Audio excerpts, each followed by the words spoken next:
bisa duduk dalam kasih Tuhan.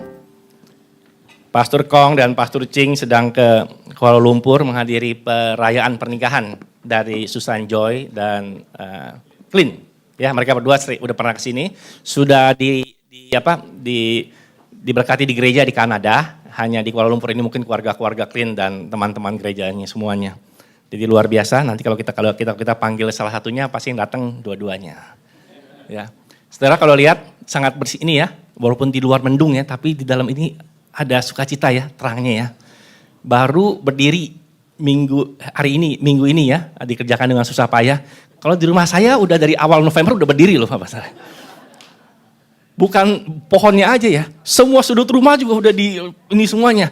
Dari kamar tidur, WC aja dihias juga ya. Kamar belajar saya juga dihias, di mana-mana lah. Awal November, pertengahan November udah beres semuanya. Ya, Christmas comes early to our house. Karena istri saya demen banget kalau Christmas semuanya lagu-lagu udah diganti lagu Natal semuanya ininya. Pagi hari ini silakan sharing firman Tuhan, slide-nya ambilkan. Mengenai dari firman Tuhan dari Yesaya 60, bangkit dan bersinarlah, rise and shine. Sering dengar ya kata-kata ini ya. Nah ini kata-kata yang tulis adalah Nabi Yesaya di pasal 60, rise and shine. Dan banyak dipakai di gereja-gereja sebagai firman Tuhan, sebagai tema, dan sering dikutip semua orang ya. Malah di perjanjian baru banyak sekali yang menamakan kata-katakan terang dan gelap, terang dan gelap. Ya, dari sini nih, terang dan gelap, rise and shine, rise and shine. Nabi Yesaya waktu ngomong begini, ya, itu kadang-kadang kita harus lihat backgroundnya seperti apa dulu. Waktu Nabi Yesaya ngomong mengenai arise and shine, yang ini, bangkitlah menjadi teranglah. Sebab terangmu datang dan kemuliaan Tuhan terbit atasmu. Pada waktu Yesaya ngomong begini, dia ngomong mengenai siapa sih? Mu-nya siapa mu-nya? Siapa yang mu ada di sini nih? Itu bukan orang ya. Mu-nya di sini adalah kota Zion. Ya, karena title judul dari Yesaya 60 aja ya, kota Zion ya. Jadi Yesaya berkata kepada kota Zion. Kota Zion tuh kalau sekarang ya sinonimnya adalah kota Yerusalem ya. Ini ya padahal agak beda dikit, tapi orang-orang kalau bilang ngomong Zion ya Yerusalem. Di pasal 59 dikatakan di mana bangsa Israel itu telah jatuh dalam kejahatan, jatuh dalam dosa, dan mereka jatuh ke dalam kegelapan. Kota Yerusalem itu kita lihat, kita tahu itu diperebutkan oleh bangsa-bangsa. Jatuh bangun, dihancurin, sampai bangsa-bangsa sampai dengan saat ini. Kalau kita lihat ini Palestina klaim Yerusalem ibu kotanya dia. Orang Muslim klaim Yerusalem kota sucinya dia. Orang Israel klaim Yerusalem ibu kota saya. Walaupun nggak diakui oleh semua negara. Tapi orang Israel tetap aja klaim ya. Yesus berkata di Lukas, Yerusalem akan diinjak-injak oleh bangsa-bangsa yang tidak mengenal Allah. Sampai genaplah zaman bangsa-bangsa itu. Nah di ayat 60 ini Yesaya itu melihat dalam nubuatannya zaman yang Yerusalem diinjak-injak sudah selesai. Dan dia melihat ada sesuatu yang berbeda di Yerusalem. Makanya dia katakan firman-Nya, bangkit dan bersinarlah untuk kota Yerusalem.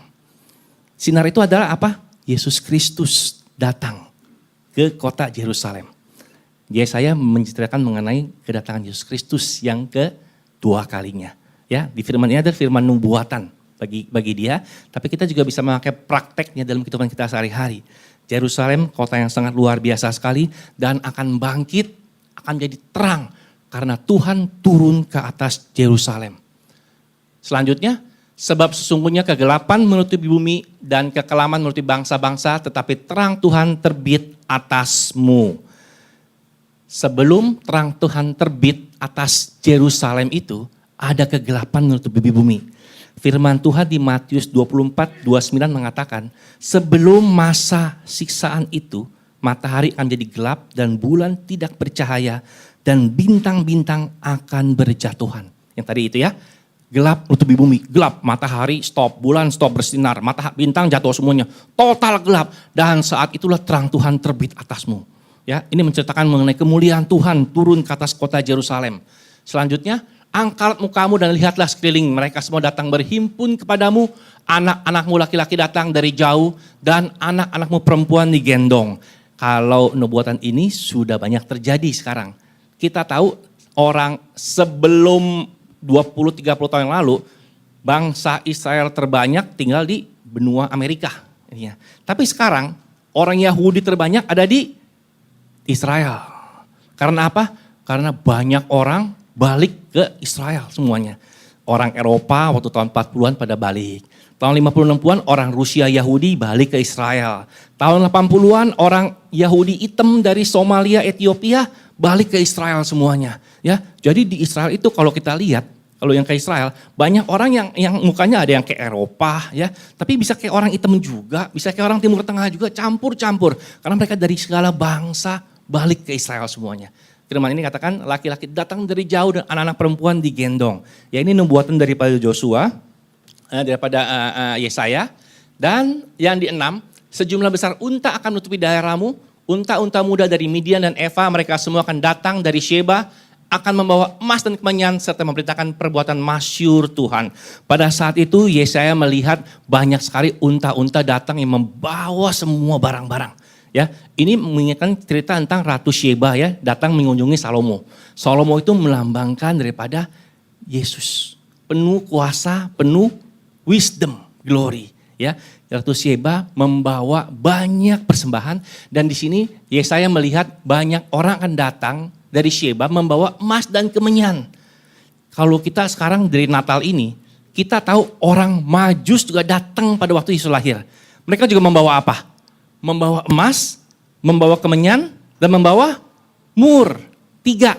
Makanya orang bilang 3 orang Majus. Padahal Alkitab nggak pernah bilang ada 3 orang Majus. Alkitab hanya bilang ada 3 hadiah yang dibawa oleh orang-orang Majus. Emas, kemenyan, dan mur. Tapi di firman Tuhan sini, murnya kok nggak ada sih. Pada saat Yesaya lihat nanti dilihat pada waktu Yesus datang ke Yerusalem, hanya dibawa emas sama kemenyan aja. Ya, emas melambangkan apa? Melambangkan daripada raja, kingship, ilahi, kemuliaan terang yang sempurna. Kalau kemenyan bahasa Inggrisnya frankincense itu incense itu adalah melambangkan daripada imam yang rajani, ya, imam yang disembah.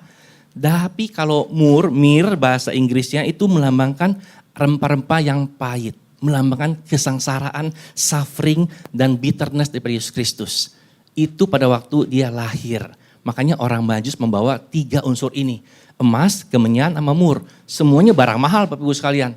Zaman dulu kemenyan sama mur itu mungkin sama mahal dengan emas. Ya, gunanya apa sih? Rempah-rempah ini. Untuk dibakar baunya harum, untuk sebagai obat ya. Untuk sebagai kalau orang Mesir pakainya untuk mumi ya, Yesus waktu dimasukin ke dalam goa itu, dia dilapisi dengan mur supaya ada wangi-wangian semuanya.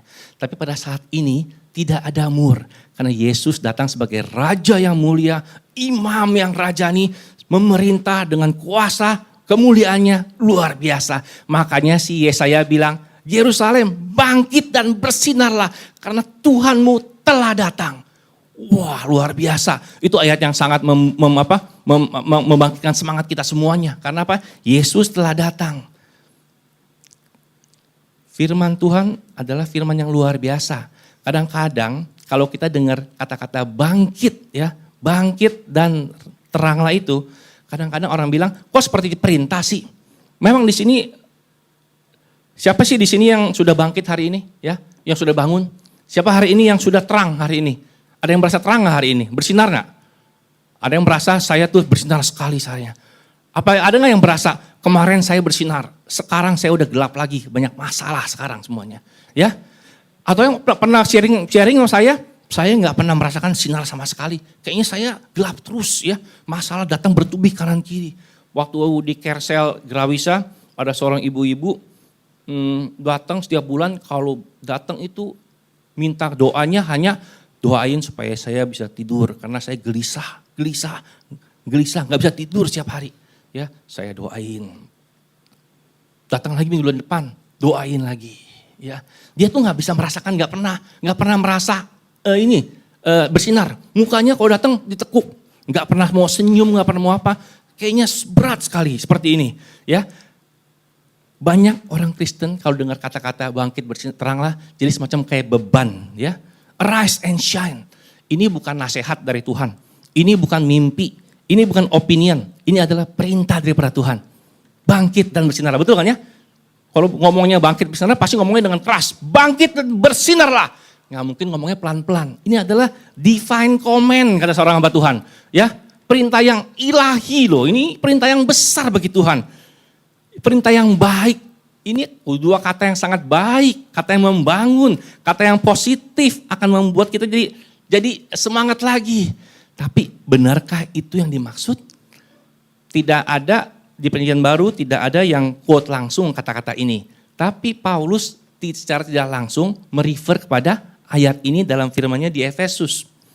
Ya, dan semua ayat-ayat di Perjanjian Baru banyak sekali membicarakan mengenai gelap dan terang.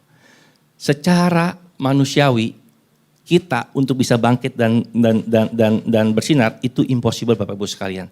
Tapi Paulus menceritakan suatu rahasia yang Tuhan berikan kepada dia. Bahwa bagaimana kita di dalam Tuhan bisa meraih kemenangan. Efesus 5 ayat 8. Memang kamu dahulu adalah kegelapan. Paulus bilang ini. Tetapi sekarang kamu adalah terang di dalam Tuhan, sebab itu hiduplah sebagai anak-anak terang. Lihat firman Tuhan, Paulus berkata apa? Kamu adalah di dalam kegelapan. Dia ngomong di dalam kegelapan. Kalau saya masuk ruang gelap, saya ada di dalam kegelapan. Betul nggak ya? Kalau saya masuk ruang yang ada lampu, saya di dalam lampu ya. Tapi Paulus berkata bahwa kamu adalah kegelapan. Kita sendiri adalah darkness, the darkness is us. Berarti apa? Kemanapun kita pergi, biarpun ruangannya seterang apapun juga, kita tetap gelap. Itu kita sebelum Kristus datang. Ya, banyak orang berusaha untuk berbuat baik. Menyumbang filantropis. Orang-orang kaya berebutan untuk menyumbang sebesar-besarnya supaya orang bisa lihat, wah dia sangat dermawan sekali, dia sangat baik sekali. Ya, perusahaan-perusahaan melakukan CSR banyak sekali semuanya, melakukan supaya dilihat baik, oh perusahaannya bertanggung jawab pada masyarakat. Ya, banyak orang berusaha untuk menjadi terang di masyarakatnya, tapi kita tahu Paulus berkata bahwa engkau adalah kegelapan, you are the darkness. Kalau seorang hamba Tuhan, saya senang sekali. Hamba Tuhan ini menceritakan darkness ini seperti black hole, lubang hitam. Pernah dengar nggak lubang hitam? Suatu fenomena alam di alam surya, di mana bintang kalau sudah tua, dia akan meledak, pecah, sampai dia menciut-ciut, sampai dia itu seperti black hole, lubang hitam yang besar sekali, yang gravitasinya sangat kuat sekali, menarik semua yang ada di sekeliling dia. Black hole itu tidak bisa dilihat oleh teleskop, ya nggak kelihatan. Mereka hanya bisa lihat black hole kalau ada sinar yang berjalan ketarik, kayaknya sinarnya ketarik gitu. Ada sesuatu, mereka tahu, oh di sono ada black hole. Black hole itu menelan bintang-bintang yang lain, saking kuat daya tariknya. Dan kalau sudah masuk ke black hole itu, sinar saja tidak bisa keluar. Sampai dia tuh gelap sekali. Sinar yang masuk tidak bisa keluar. Saking dalamnya. Itulah kita benar-benar sebelum Yesus ada dalam kehidupan kita. Kita tuh betul-betul darkness, Paulus bilang. Tapi firman Tuhan adalah firman yang ada dan ajaib. Dia berkata, tapi sekarang kamu adalah terang. Bukan kamu di dalam terang. Kamu adalah terang. Sangat bertolak belakang sekali ya. Kamu sebelumnya ada kegelapan, you are darkness. Sekarang you are the light. Di dalam Tuhan. Sebab itu hiduplah sebagai anak-anak terang. Dia bilang, anak-anak terang itu berbuahkan kebaikan, keadilan, dan kebenaran. Jadi buah-buah itu adalah hasil dari kita mempercayai bahwa kita adalah anak-anak terang dalam Tuhan. Kalau kita sudah mengerti ini, kita sudah gampang sekali melakukan komen divine ilahi yang tadi. Bangkit dan bersinarlah. Itu dua perintah itu kita lakukan dengan apa? Dengan mengakui Yesus dan percaya bahwa Yesus adalah terang yang hidup di hati kita. Kalau kita percaya itu Bapak Ibu sekalian, maka engkau sudah dikatakan engkau adalah orang yang sudah bangkit. Dan engkau adalah orang yang sudah bersinar dalam Tuhan. Dan orang-orang terang akan berbuahkan kebaikan, keadilan, dan kebenaran. Itu adalah janji Tuhan. Dan janji itu dia sudah berikan pada kita. Janjinya adalah janji yang ya ajaib.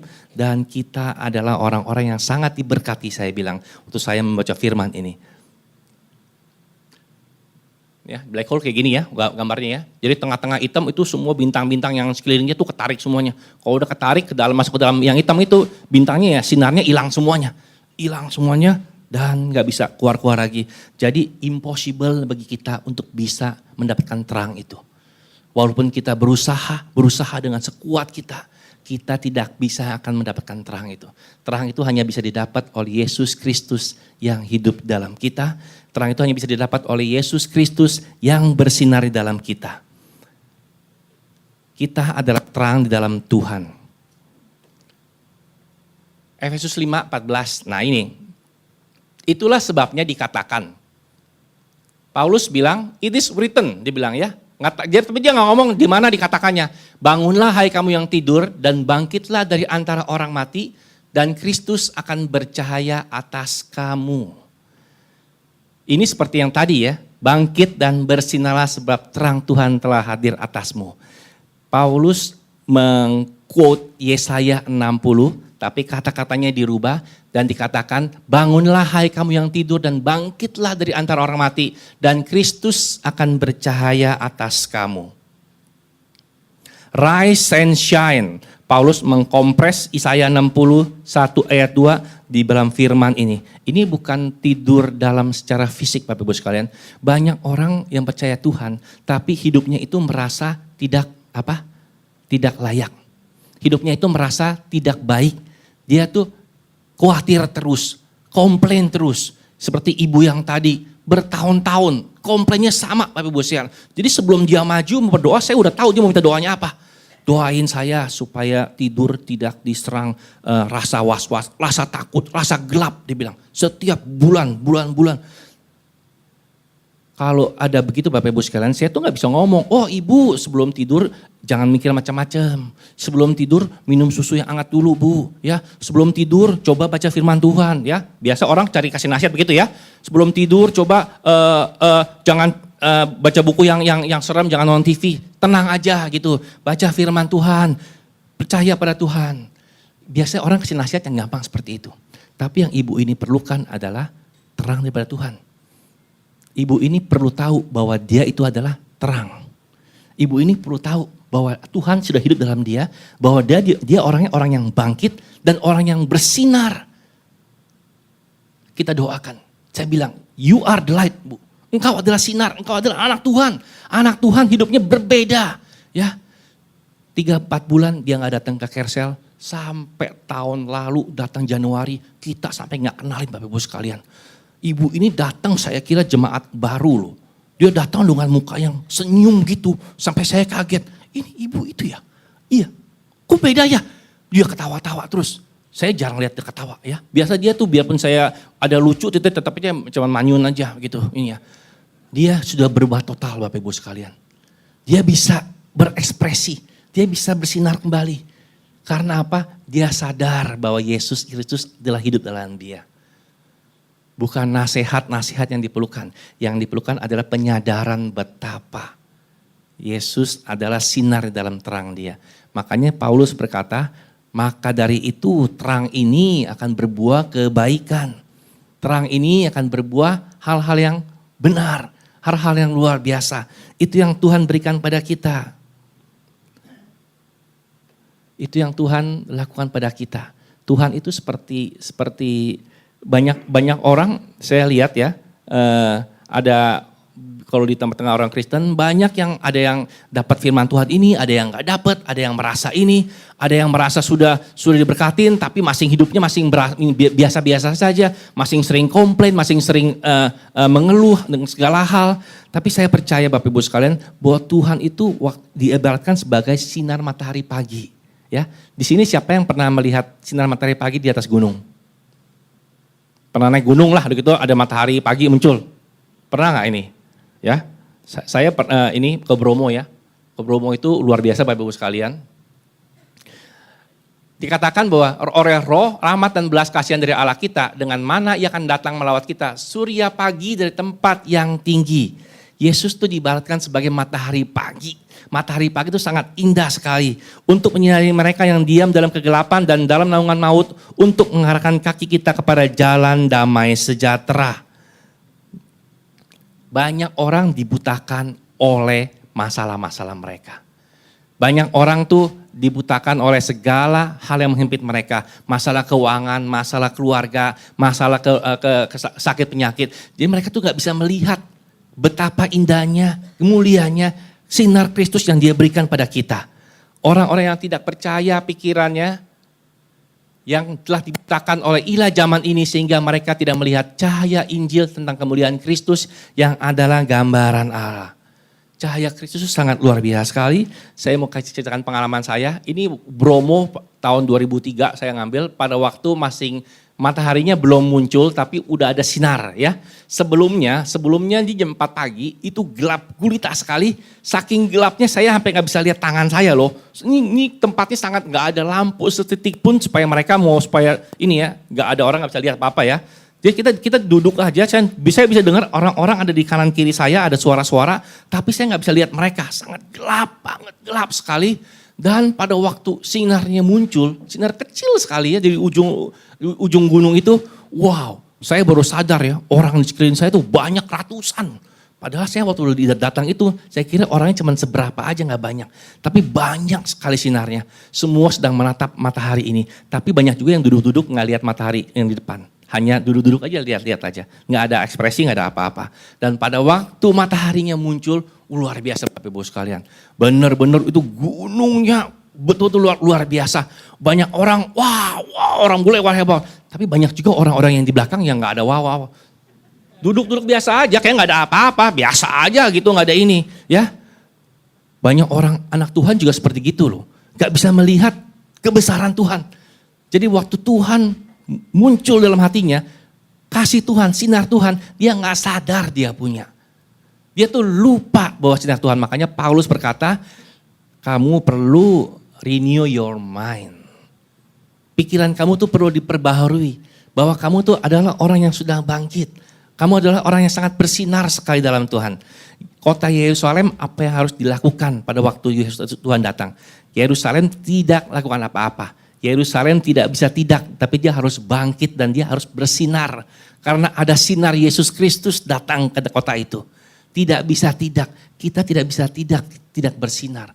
Karena Yesus ada di dalam hati kita. Kemanapun kita pergi Bapak Ibu sekalian, Tuhan berkata kita membawa sinar itu, kita membawa Tuhan firman kemanapun kita pergi. Bahkan ke tempat yang gak enak pun juga.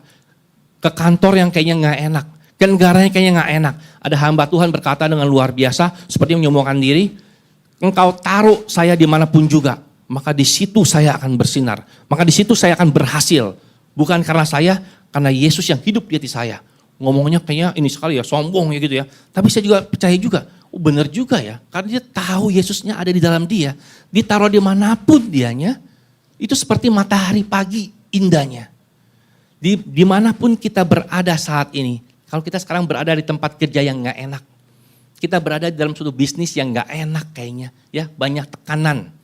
Di keluarga hubungannya gak enak, kita ada mungkin ada saudara yang sakit gak enak sekali. Percayalah Bapak Tuhan, Tuhan menaruh kita di sana untuk kita bersinar. Karena kita sudah punya sinar itu. Tuhan hanya mau kita sadar, you are the light wherever I put you. Dimanapun kita berada, kita adalah sinar daripada Tuhan. Kenapa Bapak Ibu sekalian? Karena sekarang kegelapan sudah datang ke dunia ini dengan sangat luar biasa. Kegelapan terutama dalam hal moral, dalam hal ekonomi, dalam hal lain-lainnya. Banyak orang sudah yang dulunya dianggap tabu, sekarang jadi normal. Dulunya tuh dianggap gak pernah dipikirin, sekarang normal. Kita lihat aja berapa banyak gereja-gereja yang sudah mengakui pernikahan sesama jenis ya. Dulunya itu super tabu. Di Inggris aja 100 tahun yang lalu adalah ilegal untuk menjadi seorang lesbian atau homo. Ilegal, artinya apa? Kalau ketahuan ya ditangkap. Tapi sekarang luar biasa perubahannya. Diterima oleh negara dan juga diterima oleh gereja. Darkness has come. Kegelapan itu datang dengan luar biasa. Dan Tuhan mau anak-anaknya itu bangkit dan bersinar. Karena apa? Bukan dengan kekuatan kita. Tapi Tuhan telah memberikan segala-galanya bagi kita. Semua yang Dia punya, Dia sudah berikan pada kita. Bahwa kita itu harus melakukan itu. Bukan karena kita bisa, bukan karena kita mampu, tapi karena kita merefleksikan sinar Tuhan. Bulan tidak punya sinar. Orang dulu, zaman dulu nggak mengerti. Mereka bilang sinar, bulan bersinar di malam hari. Bulan tidak pernah punya sinar. Bulan itu hanya dapat refleksi sinar dari matahari. Ya, tapi bulan selalu dapat sinar. Dia nggak pernah nggak dapat sinar. Selama dia masih di atas sana, dia tetap bersinar. Kita adalah refleksi daripada sinar Yesus Kristus. Dan kita itu Bapak Ibu sekalian, kita tuh indah sekali. Kita tuh sangat indah sekali di hadapan Tuhan. Sinar kita tuh sangat terang, bukan sinar yang remang-remang. Kita punya dan kita mampu untuk bangkit dari keterpurukan kita.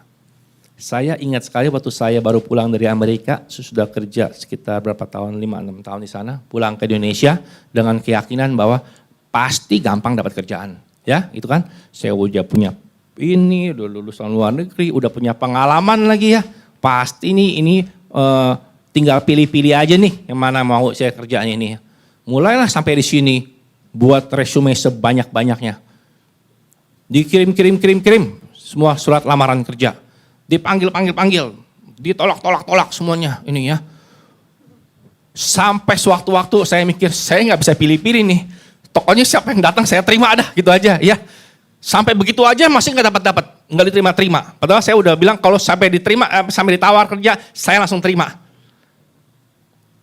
Dari sebulan yang sinarnya masih berapi-api ya, bulan kedua itu sudah mulai ragu-ragu loh. Waduh, ada apa salahnya saya ya? Cara ngomong sampai saya itu udah pengalaman banget di interview. Udah di interview udah 30, 40 kan bosen ya begitu ya. Dan saya itu udah ngerti banget begitunya. Teknik-tekniknya gitu, sama semua lah. Tapi nggak dapat kerjaan terus.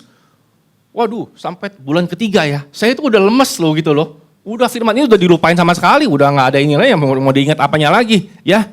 Udah kena hantaman kanan kiri gitu, sudah mau sombong jadi nggak bisa sombong lagi, udah hilang, udah desperate, udah ini. Sampai suatu hari saya pulang ke rumah, habis interview kayaknya nggak bagus nih saya bilang nih ya. Saya duduk di sofa ya, saya tidur itu. Waktu saya tidur itu saya merasa itu gelap dalam tidur dan saya itu jatuh ke dalam lubang yang dalam sekali, lubang hitam, yuk kayak black hole tadi loh. Sampai saya kaget, saya bangun ya, kaget sendiri orang kebangun itu apa, kayak jatuh nggak bisa stop ke dalam lubang itu. Wah, bener-bener kayaknya takut mencengkram itu. Seperti ibu tadi yang berdoa, doain saya setiap mau tidur, saya khawatir, saya takut. Itu seperti begitu Bapak Ibu sekalian. Dan saya percaya banyak orang juga mengalami seperti itu. Ya, udah dicoba-coba bertahun-tahun, masih nggak berhasil. Dari semangat sinarnya 100 watt, 1 watt sekarang juga udah nggak ada. Lama-lama redup hitam bener-bener. Ya, dinyalain udah nggak bisa, udah patah semangat. Banyak orang dunia seperti itu. Dan sayangnya orang Kristen juga seperti begitu. Terima aja semuanya, ya udah terima. Pokoknya lu ngomong apa terima. Oh ini gereja ini gini ya, saya terima aja lah. Gini kan sekarang zaman baru ya. Masa saya kayak cara berpikir saya lama terus ya. Paulus berkata bangkit dan bersinarlah, jangan tidur, jangan lelap ya. Banyak orang Kristen tuh terlelap, diem aja. Gak ada apa-apa, kayaknya dia terima semuanya. Sampai pada saat itu beberapa bulan kemudian saya dapat pekerjaan Bapak Ibu sekalian. Dan sampai sekarang saya masih bekerja di tempat yang sama itu. Dan saya bersyukur kepada Tuhan bahwa bukan engkau yang mendapat semuanya itu ya. Apapun yang engkau terjadi, wherever I put you, walaupun engkau setengah mati cari pekerjaan, dimanapun kamu berada, tetap sinarku ada padamu, kata Tuhan. Seberapa engkau berjuang sekarang ini, di dalam tempat yang gak enak. Engkau mungkin sekarang Bapak Ibu mungkin sedang berada di dalam kamar yang gelap. Kalau dulu kita itu kegelapan, gak ada bedanya dengan kamar gelap, sama membaur ya. Tapi sekarang kita itu adalah terang. kita ditaruh di tempat yang gelap, semakin gelap, semakin terang kitanya. Dan itu yang Tuhan mau kita pegang. Paulus berkata kepada jemaat di Efesus, jemaat yang luar biasa. Dan Paulus mau supaya orang Efesus lihat Tuhan kita, tiru dia. Kenapa kamu bisa tiru Tuhan kamu? Karena Tuhan kamu sudah memberikan semuanya kepada kamu. Dia bilang, husband love your wife. Kata Paulus di Efesus 5 sama ya. Seperti Yesus mengasihi gerejanya. Paulus selalu ada patokannya. Kenapa kamu bisa mengasihi istrimu? Karena Yesus telah memberikan hidupnya kepada gerejanya. Kalau Yesus ada dalam kamu pasti bisa, bukan dengan kekuatan kamu. Be a light, kata Paulus. Kenapa bisa bilang bersinara? Karena Yesus Kristus sudah ada dalam kamu. Pasti kamu bisa bersinar, kata Paulus. Paulus membilang di Efesus 5 supaya look at Jesus and be like him. Bukan karena kamu bisa, bukan karena kamu hebat, karena dia telah memberikan segala-galanya bagi kamu, kamu pasti bisa, kata Paulus. Itu yang kita mau di dalam kehidupan kita. Menyerupai Kristus dengan tanpa upaya sendiri. Menyerupai Kristus dengan cara merubah cara pikir kita. Kalau kita lihat kanan kiri sekarang, pasti banyak orang, saya teman-teman banyak yang merasa komplain di kantor, banyak yang komplain sering ke saya, dan yang komplain itu biasanya orang-orang Kristen biasanya ya, karena mereka tahu saya ini aktif di gereja, mereka sering ke saya, komplain masalah inilah, masalah bosnya, masalah ini banyak sekali semuanya. Dan saya tuh di kantor ada perahu yang layarnya tulisnya jangan lihat berapa besar badai yang ada di depan kamu, tapi lihat berapa besar Tuhan yang ada di dalam kamu. Orang-orang yang setiap kali datang pasti mereka komen, oh bagus, bilang firmannya bagus. Tapi saya juga mau mereka bisa merasakan terang daripada Tuhan. Tanpa daripada Tuhan ini, kita akan hidupnya akan terbang ambing. Hari ini kita bagus, hari ini kita jelek. Besok kita jelek, besok kita semangat lagi. Besok kita bersinar-sinar lagi, nantinya kita turun lagi. Tapi Tuhan menyatakan bahwa I have given to you everything. Saya telah melakukan engkau segala-galanya. Bangkit dan bersinarlah, kata Tuhan. Itulah firman yang sangat luar biasa Bapak Ibu sekalian. Ini yang tadi ya. Saya kutip di Yesaya 60:20. Bagimu akan ada matahari yang tidak pernah terbenam dan bulan yang tidak surut sebab Tuhan akan menjadi penerang abadi kepadamu. Yesaya menutup firman-Nya dengan kata-kata ini, tidak ada matahari yang tidak pernah terbenam dan bulan yang tidak pernah surut, sebab Tuhan akan menjadi penerang abadi bagimu. Yesaya melihat Yerusalem yang nanti seperti di mana mataharinya tidak pernah turun, tapi bulannya juga nggak pernah surut. Ya, ada bulan, ada matahari dan sama-sama terang, sebab Tuhan menjadi penerang abadi bagimu. Nubuatan untuk Yerusalem. Ini Yerusalem sedang menanti kedatangan Yesus yang kedua kali. Tapi Yesus telah datang ke hati kita, berarti ini adalah buat kita juga. Ya, artinya apa? Matahari Tuhan, bulan Tuhan tidak akan pernah surut, tidak akan pernah tenggelam. Tuhan adalah penerang abadi bagi kita. Dia adalah sinar kita selama-lamanya. Dia tidak pernah meninggalkan kita. Kita ada di pihak yang pemenang. Yesus Kristus telah datang, dia telah mati, dia telah bangkit, dan dia telah menang di atas kayu salib, dan semua dosa telah dibayar. Semua ini adalah alasan-alasan yang cukup bagi hidup kita, untuk kita menjadari bahwa kita adalah terang Tuhan. Bahwa kita tuh bisa bangkit dari keterpurukan kita saat ini. Bahwa kita tuh tidak usah berjuang habis-habisan. Karena Tuhan telah mati bagi kita, dia telah berperang bagi kita. Mustahil kita menjadi terang tanpa dia. Dia adalah Tuhan yang luar biasa. Sekarang ini banyak orang yang saya bilang hidup dalam kegelapan. Dunia sedang dalam kegelapan. Kita adalah anak-anak terang dan Tuhan mau memakai setiap daripada kita untuk menjadi berkat bagi bangsa-bangsa yang lain. Bagi orang-orang yang lain. Ya, untuk bisa menceritakan kebaikan Tuhan, orang bisa lihat, ini orang beda sekali ya. Gereja kita yang di City Blessing di Walnut di Los Angeles sana sangat luar biasa. Waktu saya ke sana mereka bagaimana anak-anak mudanya itu bangkit, gak usah disuruh oleh yang lebih tua. Mereka bisa berdoa, berkumpul, ya. Mereka bisa membawa kayak kalau ada parade kota, mereka ikut. Jadi gereja City Blessing itu mereka bawa truk, di dalam truk, di atas truk ada musik, dikasih drum, dikasih keyboard, mereka bisa nyanyi-nyanyi lagu-lagu Tuhan dalam parade kota tahunan gitu loh.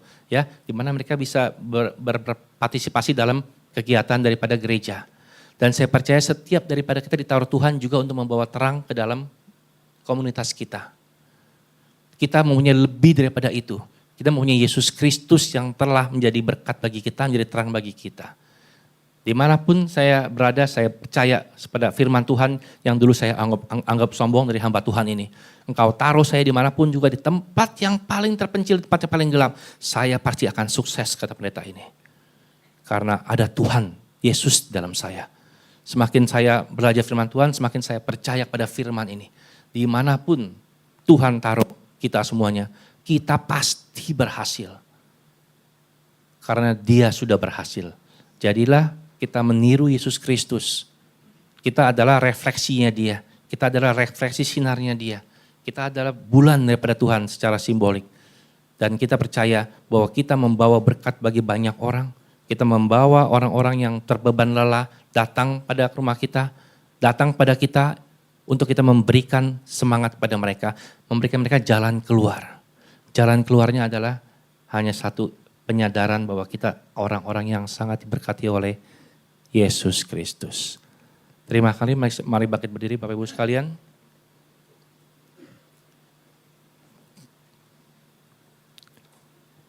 Para musician saya panggil ke depan.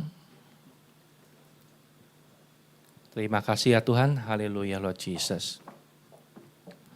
Bangkit dan bersinarlah sebab terang-Mu sudah datang. Firman yang sudah sering kita dengar dan kita baca. Tapi itu adalah tujuan kita. Itu adalah apa yang kita akan terjadi. Karena Yesus Kristus sudah berterang di atas kita. Kemuliaan Tuhan telah terbit atas kita dan terang Tuhan telah datang atas kita. Di pagi hari ini, mari kita semua sadar akan itu supaya kita bisa bangkit dan terang Tuhan itu telah ada pada kita, sadar atau tidak. Dan bahwa kita itu adalah orang-orang yang sangat diberkati. Orang-orang yang sangat-sangat diberkati oleh Tuhan. Kemanapun kita berada saat ini, mungkin kita ada di tempat yang sangat tidak enak saat ini. Kita ada berada dalam tekanan yang luar biasa. Kita seperti ada di dalam kegelapan. Tapi kita bukan gelap, Bapak Ibu sekalian.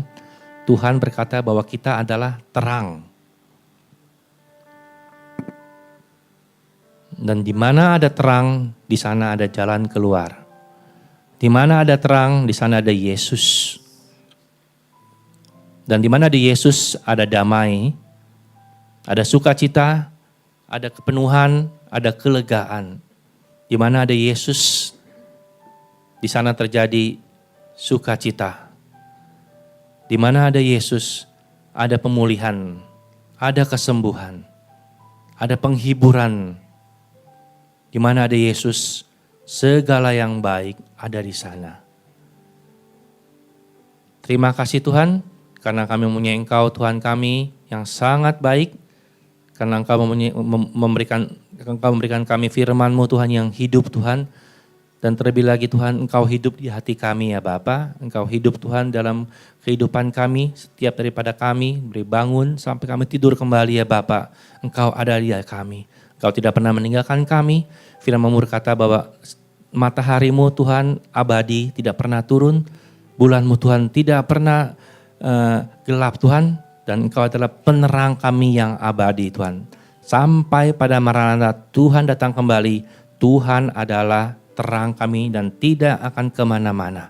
Itu yang membuat kami semangat Tuhan, itu yang membuat kami Tuhan menjadi hidup Tuhan, menjadi bangkit ya Bapa. Terima kasih Tuhan Yesus Kristus. Haleluya Lord Jesus. Thank you Lord.